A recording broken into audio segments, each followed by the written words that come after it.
Monsieur le Président, Madame la Commissaire, j'estime que le très important et précieux rapport de M. Dehaene devrait être complété en ce qui concerne le fonctionnement, mais surtout les responsabilités du Conseil européen. Cet important organe sera élevé au rang de l'institution et dans le domaine politique, il est facteur dirigeant. Ainsi, il faut lui accorder une attention particulière. Son action sera soumise à la juridiction de la Cour de justice européenne, au même titre que la Banque centrale européenne.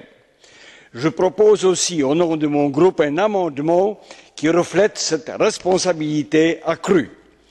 Ces fonctions législatives étant limitées, c'est particulièrement la responsabilité qui vient en vertu de l'article 265 de carence d'action.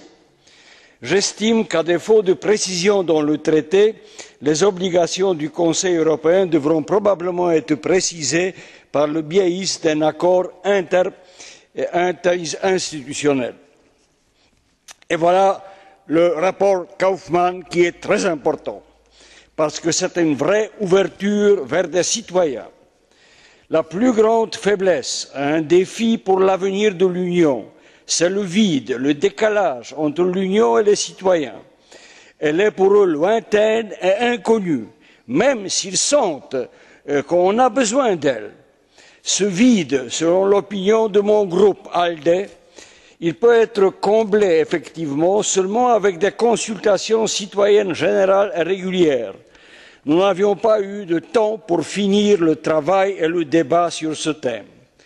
Mais tout de même, l'initiative citoyenne, selon le traité, peut être un instrument important pour former un espace public européen, comme a déjà constaté M. Lamassoure, que nous avons tellement besoin.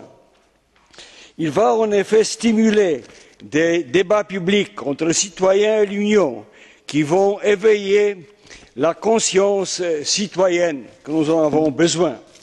Mais tout de même, il présente des grands défis pour des institutions européennes, notamment pour la Commission en ce qui concerne son suivi, qui est un gage de crédibilité de ce nouveau instrument.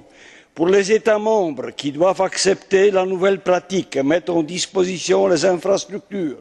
Et évidemment pour des citoyens qui doivent saisir ce instrument qui s'installe, qui est un bon élément de la démocratie directe. Merci pour votre attention.